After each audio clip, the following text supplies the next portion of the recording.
અને પુણ્યશાળી ધરા રણાસન મુકામે મહાકાલેશ્વર મંદિરના પાટોત્સવ નિમિત્તે એવા પરમ પૂજ્ય જગદીશજી બાપુ સમસ્ત ગામ પરિવારજનોના અનન્ય ભાવથી જે આજનો યોગ રચી ભજન સત્સંગ સંતોનો અગણ તેડાઈ અરસપરસ દર્શનનો લાવો અપાયો બદલ ખૂબ ખૂબ ધન્યવાદની પાત્ર. સર્વ જિજ્ઞાસુ મુમુક્ષ આત્મ સ્વરૂપે હંસોના ચરણમાં આ દાસના અનંત કોટી જય. જો બાપ અમરોબેનને પાછળથી ભજન ગાયું રામદેવજી મહારાજનું કે હાથમાં દીવલડો નુગરાણ કી ચોદલીઓ ના હુજ.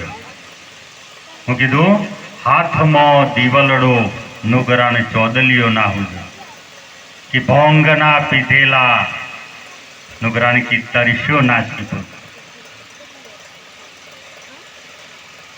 એક એક શબ્દ મહાપુરુષનો વિચાર તો કરો બાપ. આપણા જીવનમાં કીધું કે સરિતા તારણ નાવડું સાગર તારણ જહાજ અને આ ભવ સાગર તરવા માટે મળ્યો કા મનુષ્યનો અવતાર બાપ. આમ સમુદ્ર સાગર તરવા માટે કોઈને કીધું ભવ સાગર કીધું. પેલો સમુદ્ર સાગર છે એમાં કદાચ ડૂબતા હોય ને કોઈ ત્યાં થઈને પસાર થાય તો બહાર કાઢી લેતા અને બચાવી શકે. પણ આ સાગર કયો છે પોણી વગરનો છે અને આમાં જગતના જીવો ડૂબી રહ્યા છે. પણ આમાંથી જ કદાચ જો કોઈ બહાર કાઢે તો બાપ કોઈ સંત મહાપુરુષ જો આ સંસાર સાગરમણી તરીને બહાર આવેલો હોય એ ઓમાંની બહાર કાઢે, બીજો કોઈ કાઢી શકે એવો છે નહીં બાપ. તાને અર્જુન કૃષ્ણ પરમાત્માએ કીધું કે અર્જુન તું જે જોઈએ બધું આપું પણ મુક્તિ માટે તો કોઈ સંત મહાપુરુષના શરણમાં જવું પડે. એટલે કીધું કે સંત બડે પરમારથી શીતલ ઉનકા અંગ તપત બુજાવે ઓર દે દે અપનો રંગવા. મીરોને કેટલી કસોટી પડી કે જેને રોહિદાસ બાપુને ગુરુ કર્યા કને રોહિદાસ બાપજી. પેલા મીરોએ સગુણ ભક્તિ કરી. એ વખત પરિવારજનો બધોય બોલ્યો કે મારા કુરમાં એક દીપક પ્રગટ થયો. અને જ્યારે આ સંતોએ સોનકાર કરી અને મીરોને પોતાને જ્યાં પોતાનો અનુભવ થયો એ વખત આ મૂર્તિ બાજુમાં મૂકીને રોહિદાસ બાપજીના શરણમાં જઈ એ વખત પૂરને એમને ધિક્કાર આપ્યો અને દીપક બુઝાઈ ગયો. એ દિવસ દીપક બુઝાઈ ગયો. પણ ક્યારે તારે રોહિદાસ બાપજીને આ મીરોને કીધું કે મીરો મારી તો ઉંમર પરિપક્વ છે અને તું તો રાજની દીકરી છે, મારું તો જે થવું છે પણ તું કદાચ જતી રહે. એટલે મીરોએ કીધું બાપજી મારો તો તારો તો જગમાં બીજું કોઈ તારે એવું છે નહીં બાપ.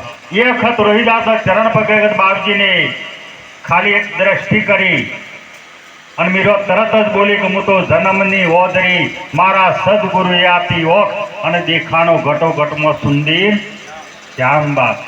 તો તમને કા મનુષ્યનું કલેવર મળ્યું છે. કેવું મળ્યું છે? મનુષ્યનું કલેવર મળ્યું છે અને જેની અંદર 10 થી 10 ઇન્દ્રિયનું જ્ઞાન છે પરિપૂર્ણ.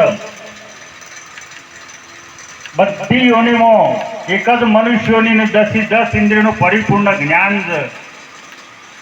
જ્યાં 12 બળદની તાકાત એક વાઘમાં છે. એ વાઘને બોલો કબ્જો કોને કર્યો? મનુષ્યને કર્યો. આ બધો તમારો આધીન છે. આ વિશ્વમાં તમારું ચાલે છે. આ વિશ્વમાં કોનું ચાલે છે? આપણું ચાલે છે. 200 મણનું કલેવર લઈને હાથી છે. બોલો હાથીને કબ્જો કોને કર્યો? આપણે મનુષ્યને કર્યો.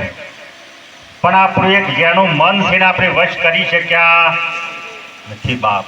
તો આ મન ક્યારે વશ થાય? તો આપણે બધા આજ સુધી ગુરુ કરાયા પણ હના કરાયા છે? દેહના. કોઈ દારો મનના ગુરુ કરાયા નથી બાપ. એટલે મનનો ગુરુ છે કોઈ ન્યારો છે બાપ. અને ગુરુ કોઈ દારો દેહધારી હોય અને આ ગુરુ બનવાનો શિષ્ય બનાવવાનો વિષય આ વિષય એક સમજણનો છે. કયો છે? એક સમજણ. તો આપણા જોડે બધું જ છે, જ્ઞાન પરિપૂર્ણ છે. એ કદાચ જાનવર ને વાસરું આવે તો બોલે એની અંદર જ્ઞાન છે, એને માન છોડીને બીજા પાન જતું તેને એ જ્ઞાન તો છે, પણ હાથે હાથે હું નહીં આપણી જોડે તો સમજણ નહીં. દરેકની અંદર જ્ઞાન પરિપૂર્ણ છે પણ એક સમજણ નહીં. અને સમજણ કોણ આલે? તો સંત મહાપુરુષ આલે. ક્યારે આલે?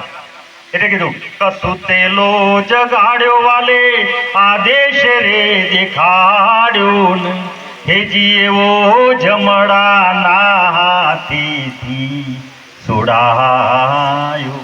કોઈ બીજાના હાથેથી છોડાય? તારા પણ ભય હનો છે, જમવાનું ને મરમવાનું.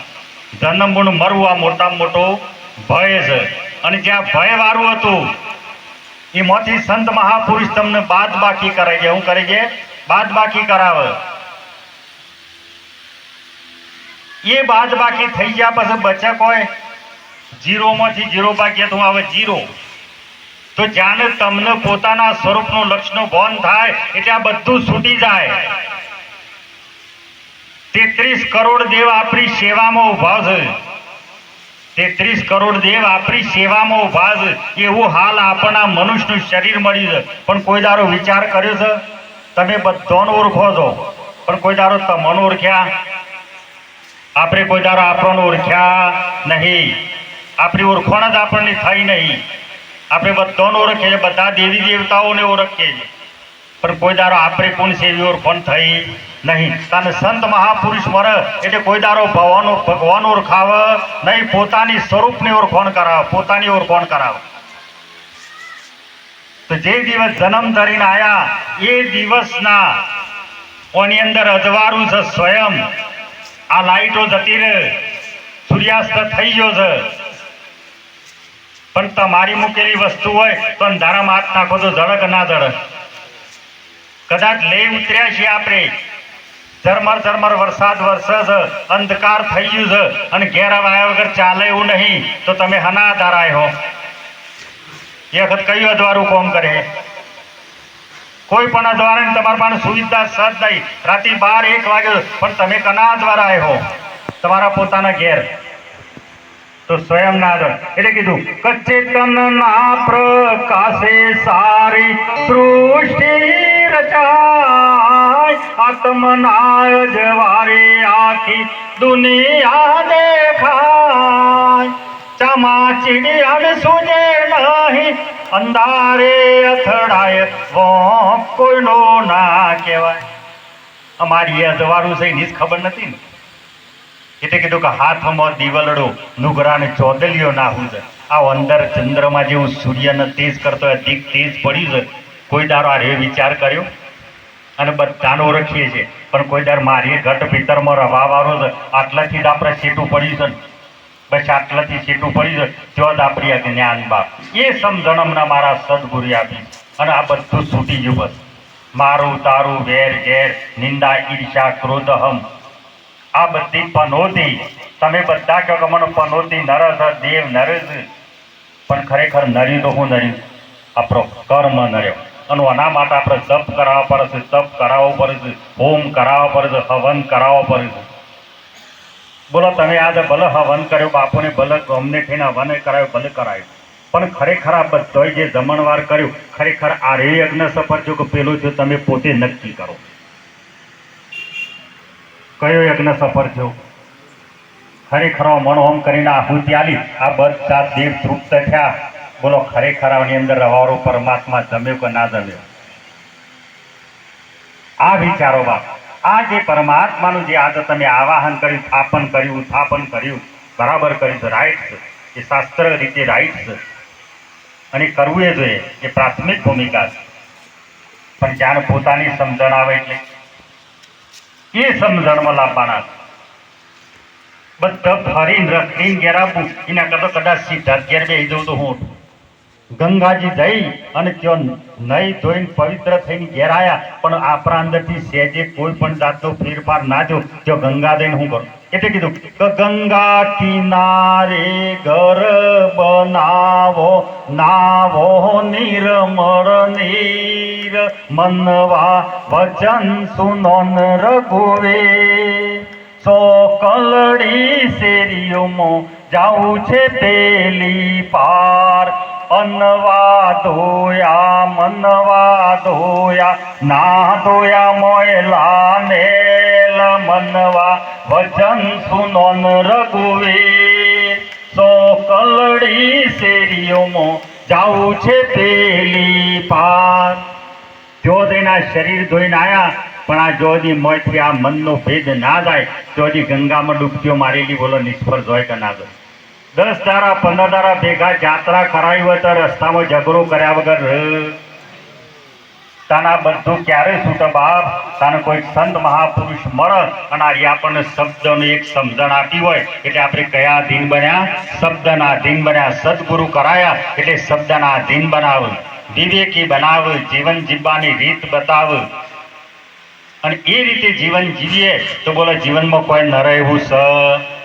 એટલે એમ એમ કે છે કે રીતિ સિદ્ધિ તો કરસ મજૂરી, અને આ 33 કરોડ દેવ સેવામાં ઉભા છે. એટલે કબીર સાહેબ બોલ્યા છે, ઉભા સો હાલે નહીં, બેઠા સો બોલે નહીં, સૂતા જાગે નહીં, કિનકી કરું સેવા મંછા માલણી, જાગતા નર સેવો.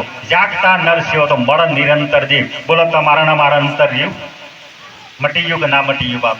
નતા ઓળખતા, નતા જોણતા, પણ બોલા બધો મણ જોણતો થઈ જાવ. આરે વાતો કરવાનો કે ના કરવાનો, આ ઓળખોણ કરાવી દીધી મહાપુરુષ.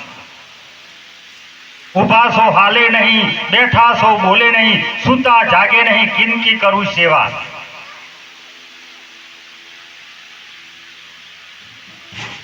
જમાડવા આવે તો બોલો આજ જમ, અને સારું થઈ જાય એવું કોણ બોલે? આજ બોલે કે બીજા કોઈ બોલે? એટલે ગણપતિ મહારાજ આ પહેલા જ એક સાખીમાં કીધું કે પ્રથમ પહેલા કોને સમરીએ? માત પિતા ગુરુ આપણા, અને ચોથા નંબરમાં લેવા અલખ પુરુષના નામ. જેના બુંદથી આપણના શરીર મળ્યું છે એમના ઋણમણી પહેલા મુક્ત થવું પડે. એ માતા પિતા જ્યારે આપણું બાળપણ હતું એ વખતે માએ આપણા લોહીમાંથી દૂધ બનાવીને પાયું, આપણને નવરાઈ ધોરાઈ ઓગરાઈ પકડીને ચાલતો શીખવાડ્યું. માતા ભોજન કરવા બેઠી હોય, જમવા બેઠી વખત કદાચ આપણે સંડાસ કર્યા, એ માતા ઊભી થઈને પાછા સાફ કરીને પાછી જમવા બે, તો એની અંદર કોઈ દારો સંશય થતા. એ માતા પિતાની સેવા કરો બાપ. એટલે અમારો આ બાને વાત કરી કે નારી તું નારાયણી, નારી છે રત્નોની ખાણ, જે નારીથી નર નિપજ્યા. ધ્રુવ અને પ્રહલાદ, રામ કૃષ્ણ રામદેવ જે અવતારી પુરુષો એક માતાના કુંઠે અવતાર ધારણ કર્યો બાપ. એ આ માતાઓ છે. એ નારી તું નારાયણી. હજી ભેદ તોડ્યા જ નહીં. બહેનોને સહેજે આવરણ એટલે કે મંદિરમાં ના જવાય, મંદિરના દેવ ભરાઈ જાય. આ વિચાર તો કરો, આ ધરતી માતાએ કોને અંદર શુભ જ આવે છે, આ પણ એક સમયના માટે રજૂસલા બને. એક વિચાર તો કરો.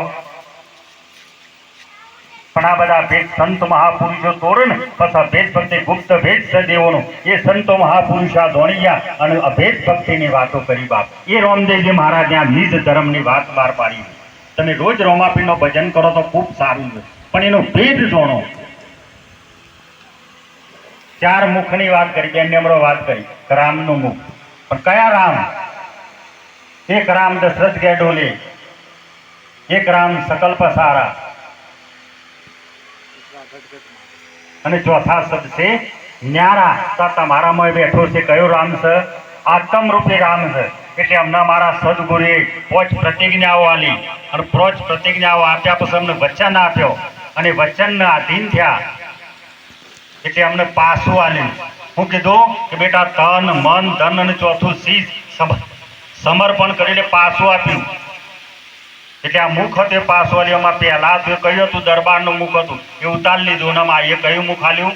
ગુરુમુખ. એટલે આત્મા પરમાત્માની જ વાતો કરે, બીજી વાતો થાય નહીં. અને કદાચ કોઈ જીવાત્મા આવ્યો તો આપણી એ જ વાતો. એટલે કીધું કે જેની ભાવના ભમરી જેવી, રૂપ પોતાનો કરી રાજી થાય, સંત ઓર પારસ મેં બડો અંતરો, પારસ મણી લોહે કો કંચન કરે, સંત કરે આપ સમાન પોતો સમોવડીઓ બનાવી દે બાપ.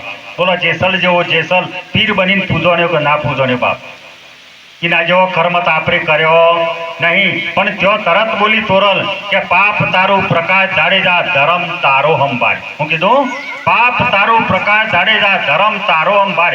કોઈ દારો આપણે કોકનો ગુનો કર્યો હોય તો કોઈ દારો હો માથે બે હાથે જોડીને એમ કીધું કે ભાઈ મારાથી આ ભૂલ થઈ ગઈ છે. ના, એ નહીં કહેવાનું. ચોક મંદિરમાં થઈને બાધા રાખવાની.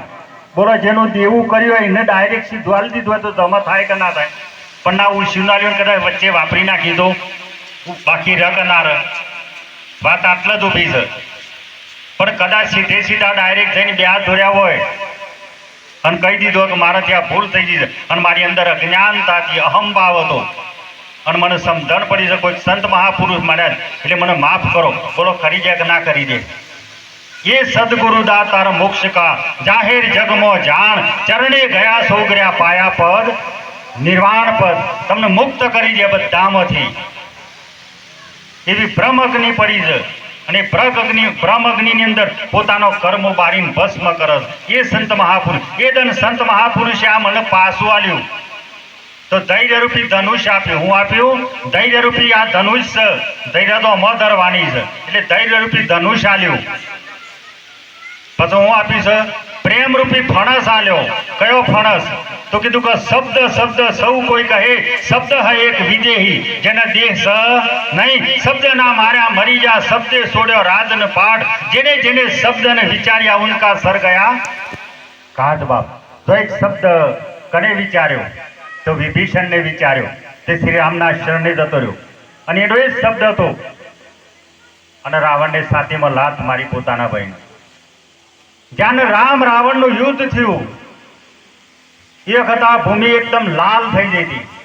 એટલા બધા યોદ્ધાઓ મરોણા, હાથી મરોણા, ઘોરોણા મરોણા. અને પછી યુદ્ધ સમી જે વખત રાવણ મરણ પથારી પડ્યો એ વખત રામને કીધું લક્ષ્મણ કે લક્ષ્મણ રાજનીતિ વિશે પ્રવીણ જો કોઈ કુશળ રાજા થયો હોય તો કે રાવણ. અને અહીંથી જઈને આપણે અયોધ્યા નગરનું રાજ સંભાળવાનું છે અને રાજનીતિ વિશે આપણને કોઈ અનુભવ છે નહીં. એટલે લક્ષ્મણ કીધું કે જે મોટા ભાઈ આપણાથી મરણ પથારી પડ્યો અને પાછો તમે ના જોયું કે ભાઈ જા એટલે ખબર ફણસ ફરાયું, ધનુષ ભરાયું, ફણસ ભરાય જો. અને રાવણ પડે તો જઈને બોલ્યો કે હે રાવણ. એટલે રાવણ ઓખું કાઢી કે હા હા પાછો કાઢે પાછો ઢળી પડે પાછો કે મોટા ભાઈ હું નતો કહેતો કે ભાઈ જો કોક મેળવવું હોય તો ક્યાં બધું ઉતારીને હશું. ધનુષ ઉતારી દીધો, ફણસ નેસો તને કે જઈને પછી ચરણ સ્પર્શ કરીને કહેજે કે હે દશાનંદ એટલે કે બેઠો તને ચાર વાતો કરે. એટલે આ લક્ષ્મણે બધું નેચું ઉતારીને જઈને આમ કરીને ચરણ સ્પર્શ કરીને કીધું કે હે દશાનંદ એટલે તરત બેઠો તો કે હું લક્ષ્મણ આપવાનું કારણ બોલો બે એ જ હતા કે જુદા હતા? પેલા હું ભરીને જોતો તો તાને આપણે જો ભક્તિ કરવી હોય તો બોલો આ બધો ઉતારવો પર લઈને જવા. આ તો મંદિરનો પગથિયો સરીએ તો એ કોકને તો દાઢમાં ગાલી છે કાં તો મારી દાઢમાં છે. અલ્યા બાપ જમવા બેહીએ એ વખત સામાન્ય એક કોકરી આવે છે ને તો ખાવાનું બંધ થઈ જાય અને આવડો 100 ફૂટ તો તમે દાઢમાં હું કરવા ગાલો છો બાપ? તમારો હું થવા બેઠું છે? આ તો વિચારો બાપ. એટલે સંતો મહાપુરુષો તમને આવામાંથી મુક્ત કરવા માંગે. એટલે તરત રાવણ બેઠો હતો ને કીધું કે ઓ લક્ષ્મણ આવવાનું કારણ? એટલે તરત લક્ષ્મણ બોલે કે મારા મોટા ભાઈને કીધું કે રાજનીતિ વિશે પ્રવીણ અને કુશળ જો રાજા થયા છે કે તમે અને ભવિષ્ય કોઈ થશે કે કેમ માટે રાજનીતિ વિશે કોઈ ચાર વાતો કરો. એટલે આ દશાનંદ બેઠો જો કે જો હોભળ કે જીવનમાં કોઈ દારો આવેશ કરતો નહીં. પછી ફરી વાર બીજું વાક્ય બોલ્યો કે મોટો ચમરબંધી પુરુષ હોય ને ખરાબ વિચાર આવે પણ એક વખત કોઈ સંત મહાપુરુષને આગળ કરજે એટલે તારો ખરાબ વિચાર સમી જશે. પછી ફરી બોલ્યો કે જો સદ વિચાર આવે તો પલ વારનો વિલંબ કર્યા કર તરત અમલમાં મૂકી દેજે. લખજો કે આ મારી આ દશા થઈ છે. એટલે તરત એટલે કે ઉભો રહેજી જતો નારો તો હજી હોભરવાનું બાકી છે. એટલે તરત બોલે કે જો તારા ભાઈને મને કપટ કરીને માર્યો છે કે જો હજી મારા 4 મનોરથો અધૂરા રહી ગયા કે જો મને રવા દીધો તો સ્વર્ગમાં જવાની સીધી સીડી બનાવવાની હતી. આ સમુદ્ર ખારા છે મીઠા બનાવવાના હતા અને કે જો આ સોનામાં સુગંધ ભરવાની હતી. એટલે આ સમુદ્ર ખારા છે મીઠા કરો એટલે વરસાદની કોઈ કિંમત રોત નબદા કયો છે પોણી ઠેઠ કચ્છમાં પકડી દીધું ઓલા કારામાં થાનો મંદવી મૂકો, પછી સોનામાં સુગંધ મેકો, એટલે આ ફૂલોની કોઈ કિંમત રોત, અને સ્વર્ગમાં જવાની સીડી બનાવવા દેવોની કોઈ કિંમત રોત, બરોબર. અને ત્યાંથી નીકળ્યો એટલે બસ કીધું કે ઉભો રે, મારો નેનો ભાઈ વિભીષણ જેને સાતીમાં મેં લાત મારી અને તરછોડ્યો, તાન કે માર્યા ને તારાભાઈ ને હું તાકાત છે મને મારે. એટલે લક્ષ્મણ દોડ્યો, બે હેતારા છે કે મોટા ભાઈ ગદબ થઈ ગયો, જીવનમાં કોઈ દારો જોણ્યું નતું, ખોફર્યું નથી, એવી ચાર વાતો કરી. એ વખત રોમના અખોણી ધડ ધડ ધડ ધડ ઓછું જવા મળ્યો. એટલે લક્ષ્મણ બોલ્યો કે મોટા ભાઈ તમે કેમ સુકાતુર થયા છો? કે રાવણની મહાનતા ઉદારતા તો જો, કે જેનું બધું ખતમ કરી દીધું, પરિવાર ખતમ કરી દીધો, તે સતો સલામત સીતાને પાછી આલી, એ જ રાવણની મહાનતા ઉદારતા છે બાપ. તમે બધા એમ કહો છો કે મારું બગડી ગયું બાપ, તમારું જગતમાં કોઈ બગાડે એવો છે નહીં, અને કદાચ કોઈક બગાડતો હોય તો એનું બગાડે છે.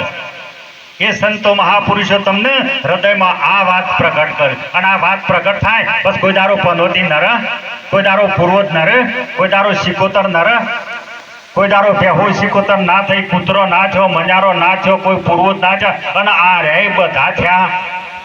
પણ બાપ આ કોઈ થયા નહીં, પણ બાપ થવા જેવું હોય તો આગળના મહાપુરુષો સંતો મહાપુરુષો થઈ ગયા કે જેને નોમ અમર બની ગયો બાપ.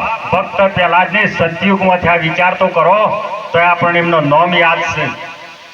એવું આ તમને કલેવર મળ્યું છે મનુષ્યનું બાપ. એટલે કીધું કદેવોને ના મળ્યું એવું અભયદાન દીધો, મળી ગયું 14 ભુવનનું રાજ રે, મળ્યા સદગુરુ સ્વામ.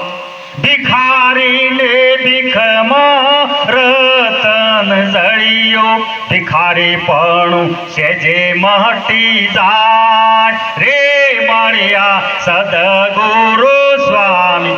આપણે રાત મંદિરમાં જઈને કોક ના કોક ભીખ માગવાની, હજી કોઈ દારો મળીએ તો હજી મટી, બરોબર. તને પરમાત્મા કે આખા વિશ્વમાં કોઈને નહીં આલ્યું એવું તને આલ્યું છે બાપ. તમે હું ભગવાન ગાડી ભીખ માગો છો, ભગવાન કે હું તારી અંદર છુપાયેલો છું બાપ. એટલે આપણે પરમાત્માએ કહ્યું તો પેલું મંદિર છે આપણું બનાવેલું છે, એને પૂજા કરીએ તો થાય, અને કદાચ ભોગ લગાવીએ તો દેખાય કે ભોગ લગાયો. તને બાપ આ મંદિર કને બનાવ્યું છે? પેલું આપણું મંદિર ભૂકંપથી તૂટી જાય, ભાગી જાય, બધું થાય. તને કનું બનાવેલું મંદિર છે? પરમાત્માનું બનાવેલું મંદિર. અને આ મંદિરને કયું મંદિર કહેવાય? માનવ મંદિર. કયું મંદિર? માનવ મંદિર. એટલે કીધું કે મંદિર તારું વિશ્વ રૂપારું, સુંદર સર્જન હારા, નહીં કોઈ દેવા નહીં કોઈ પૂજારી, નહીં આ મંદિરને કહેવાય તારો બાપ. પેલા મંદિરનો તારો તોડીને આદપ પર કદાચ પાટોત્સવ હતો તે મારા જેવો રાતી 12 વાગે ઉઠે તો લઈ જાય, અને તાનોમાં કરોડો અબજોની ખરબો રૂપોની કિંમતનું આ પરમાત્માનું આવેલું મંદિર છે બાપ. કોઈ દારો વિચાર કર્યો છે મંદિરમાં જઈને કે પ્રભુ તે મનાલી છે તો જગતમાંથી કોઈને નહીં આલ્યું બાપ. પણ આપણે જે ભીખ માગવાનો ભીખનો અલ્લો કોઈ દારો હે કસર નહીં બાપ. તમે એક વિચાર તો કરો, હું કેમ કે હું 25 લાખ રૂપિયાનું મને કોખ આલો, બોલો કોઈ બાપુ આલે એવો છે? એ પરમાત્માએ તમને બે મફત આપી છે. તમે એક વિચાર તો કરો, આ વરસાદ આવતા પીકર ભરી જાય ને ફાટી જાય ને પલળીએ જાય, તાના તમને 2 પીકર આલે છે બાપ. વરસાદમાં પલળે છે તો એવું કોઈ શોર્ટ સર્કિટ થતું નથી બાપ. અને ડબલ પકડે, પેલો તો એક જ પકડે. આ હાલ વાગે છે ને હાલ બૂમ પર તો બોલો સંભળાય કે ના સંભળાય? આ પરમાત્મા રામની અજબ રચના રે, જેનો મનુષ્ય ન પાવે પાર, મનુષ્ય પાવે પાર, જેનો વેદ ન પાવે પાર, રામની અજબ રચના રે. એ રામ તમારા ઘટ ભીતર પડ્યો છે, અને તમે ત્યાં અયોધ્યામાં જશો બાપ. અયોધ્યામાં તો કાર સેવકો થઈ ગયા. શું થઈ ગયા? કાર સેવકો. એક વિચાર તો કરો, આ પરમાત્માનું બનાવેલું મંદિર છે, અને આમાં અબજો રૂપિયાની સાહેબી છે સાહેબ. 50 લાખ રૂપિયા મળે પણ સાહેબ એક કિડની નહીં મળતી. એ પરમાત્માએ તમને મફત આપી છે, વ્યસન કરી અને આ શરીરને ખતમ કરવા નહીં આલી. કોક દારો વિચારજો બાપ. તો વિચારી શકે તો કોણ વિચારે? એક મનુષ્ય વિચારે. એટલા માટે કીધું કે શબ્દ સૌ કોઈ કહે, શબ્દ હે કે વિજયી. મને અમારા સદગુણ એક શબ્દ ઉતરી ગયો ખાલી ઘટમાં. કયો શબ્દ ઉતર્યો? એક જ શબ્દ. આખી જિંદગીથી માયામાં ફસાયેલા હતા, અને ઘણું પાકતું હતું પણ સુખ હતું નહીં. જો ના જો મિલતા નામ ભજન ને वो सुख नाही अमीरी में, मारो मन लाग्યું फकीरी में। जो सुख मिलता नाम भजन में, वो सुख नाही अमीरी में, मेरो मन लाग्યું ફકીરી માં। નરેન્દ્ર મોદી આવે ને તો મન પછી લાગ્યા વગર અને અમે ના કોઈ દારો થઈએ બીજા બધાને જેને જવું હોય જોય મોટા મોટા ભલે મિનિસ્ટર આવે બરોબર, પણ હું જાહેરમાં ભીમાનથીને કહેતો પણ અમારા સદગુરુ દાતારની એવી અમારા પર કૃપા કરી છે અને મને વચ્ચેને બોધ્યા છે। કરોડોપતિ આવો પણ બેટા કોઈ દારો વેચાતા નહીં। અમે કોઈ દારો નોટ ના માગીએ અને કોઈ દારો વોટ ના માગીએ, કોઈ નેતાના હાથી ના જઈએ। અમે કેમ કે અમે અમારી ફકીરીમાં અદન ફકીર, અમારી ભાવના કેવી છે ભમરીજી, અમારી ગમે તે કોઈને એક આદાનો શબ્દ લાગી જાય ને એટલે વ્યસન મુક્ત ત્યાં કરોડો યજ્ઞનું ફળ અમારા ખાતામાં જમા થાય છે બાપ। અમે ઓના માટે આવેલા છીએ। પછી નેતાઓને મારે શું જરૂર છે? અમારી જરૂર છે નહીં બાપ, પણ નેતાઓ જો દેશભક્તિ કરીએ અને અમે ત્યાંની બિયા દોરીએ કે આ પ્રજાનો કોમ કરજો બાપ, પ્રજાનો કોમ કરજો, પણ અમે બોલીને બીજું બોલીએ ને કોઈ કે મને ક્યાંક બાપુ કયો આ રણાસનમાં તો મેરાવરો કર્યો હતો અને કયો ત્યાં મારા તરફેણમાં હા એ વાત સાચી છે, પણ તમે વચન આલ્યું કે આ કોમો થઈ જાય મને એક ના છે, તમે મારા કોમ પકડો કે ના પકડો બરોબર। એટલે સંત કોઈ દારો બોલીને બીજું બોલે નહીં। તાને કૃષ્ણ પરમાત્માએ કીધું ને ગીતામાં અર્જુન કે અર્જુન મારા પ્રાણ કરતો હોય તો અધિક મને પ્રિય હોય તો મને મારો સંત પ્રિય છે બાપ। અમે પરમાત્માના હૃદયમાં તો બિરાજમાન થાવ હોય પછી મારો કોઈ દુઃખ હોય નહીં એ બાપ। અમે નિષ્ઠાથી ઉભા હોય તો બોલો આરાધે ધણી મારો આવતા બાપ। તમે એક વિચાર કરો, કાલે થોડા સોટા થયા હતા અને મને પોતાને હતું કીધું આ બિચારોએ કેટલો બધો માહોલ ગોઠવ્યો હતો, અમારી પ્રતિષ્ઠાનો પ્રોગ્રામ છે, રાતે આ માહોલ કર્યો। બોલો આપણું વચન તો એ વરસાદે હો બ્રજ, પણ આ કોઈ માણસ હો ભરતા નહીં કે આ બાપુજીઓને અથાગ ખર્ચા કર્યા હોય તો મને કદાચ કોકને શબ્દ લાગી જાય તો એક વ્યસન મુક્ત થઈ જાય તો બોલો આજનો ખર્ચો લેખ લાગે કે ના લાગે બાપ। એટલા માટે સંતોનો પરમાર્થી કીધા છે બાપ। અમારા આબાથી કલ્યાણ નહીં થાય પણ અમારો જે શબ્દ જો ગઢ ભીતર ઉતરી જાય ને તો આજનો આવેલો ફેરો સફળ થતો વાર લાગે નહીં। એટલે સમયની મર્યાદા છે બાપ। આગળ આપણે સંતોન દશરથ બાપુને બધાને હોભરવાના છે એટલે આટલું કંઈ મારી વાણી વિરામ આપું। થોડા શબ્દો કરક છે બાપ, પણ અમારા સદગુરુનો આદેશ છે કે કોઈ દારો નમતા તાજો તોલાવાનો નહીં અને કોઈ દારો વાહ વાહ કરવા માટે બોલવાનો નહીં। એટલે કીધું કે બાની એસી બોલીએ આપ ભી શીતલ હોય ઓરો કો ભી શીતલ કરે બાપ। એટલે આટલું કહી મારી વાણીને વિરામ આપું। બોલો સદગુરુ દેવ કી જય। સુંદરદાસ બાપુને ત્યાં દર મહિને આઠમનો સંત મેળાવડો થાય છે। કોટી કોટી વંદન એમને દરેક પાસામાંથી પસાર થઈ અને બધું મુક્ત થઈ અને આ ગતિ પ્રાપ્ત કરી છે એટલે કોટી કોટી વંદન। આપણે મહાપુરુષોએ સરસ વાત કરી। એમને ગોળી જરા કડક હશે પણ જો એક ગોળી જો ઉતરી ગઈ તમારા બધા જ રોગ મટી જશે। નારદ મુનિ અને ભગવાન બે જણા દરરોજ સત્સંગ કરતા હતા। નારદ મુનિનું તો નામ તમે સાંભળ્યું હશે। ભગવાન બંને રોજ આવે અને રોજ સત્સંગ કરે। જ્યારે નારદ મુનિ ઊભા થઈ અને થોડા આગળ જતા રહે એટલે ભગવાન જે નારદ મુનિ બેઠા હતા ને એ જગ્યાને જરા ઓમ લેપી નાખે। આ નિત્ય ક્રમ ચાલે। દરરોજ નારદ મુનિ આવે ભગવાન જોડે સત્સંગ કરે, સત્સંગ વાતો કરે અને વાતો પૂરી થાય એટલે પછી પાછા નારદ મુનિ એમના ત્યાં જતા રહે। ભગવાન જેવા નારદ મુનિ ઊભા થાય અને પેલી જે નારદ મુનિ બેઠા હતા એ જગ્યાને પાછી લેપી નાખે। એક દિવસ એવો બન્યો નારદ મુનિ થોડી ઘણે જવા અને પીઠ પાડીને જોવા કે સાલું હું ઊભો થઈ જાઉં છું અને થોડી વાર પછી આ ભગવાન હું જે જગ્યા ઉપર બેઠો છું એ લેપી ચમ નાખતા। એક સંશય થયો એટલે બીજા દિવસે ફરી પાછા નિત્યક્રમ પ્રમાણે ભગવાન જોડે બેઠા, વાતો કરી, સત્સંગ પૂરો થયો। પણ જે મનની અંદર સંશય હતો, જે જિજ્ઞાસી મહાપુરુષ હોય એ ગુરુને પૂછવા માટે પ્રશ્ન પૂછવા તાલાવેલી કરે એમ ભગવાનને એમને પૂછી લીધું કે ભાઈ મારા મનની અંદર એક સંશય છે તે જરા કહેશો કે ક્યાં નારદ કેમ શું છે કે આપણે મળીએ છીએ, તમે પરમાત્મા ભગવાન છો, આપણે સત્સંગની વાતો કરીએ છીએ, પણ હું જ્યારે ઊભો થઈ અને જતો રહું છું એના પછી એ જગ્યા ઉપર તમે લેપી કેમ દો છો એનો સંશય મને બતાવો. ભગવાને કીધું કે જો હું કહું તો તને ખોટું લાગે, પણ એ જ અરસામાં આવા મહાપુરુષો જેવા સંતોનું આગમન થયું કે પેલા જે જોઈશું એ સંતો એમને જરા પૂછી લો, પછી હું તમને કહું. એ ના કહે તો કહું.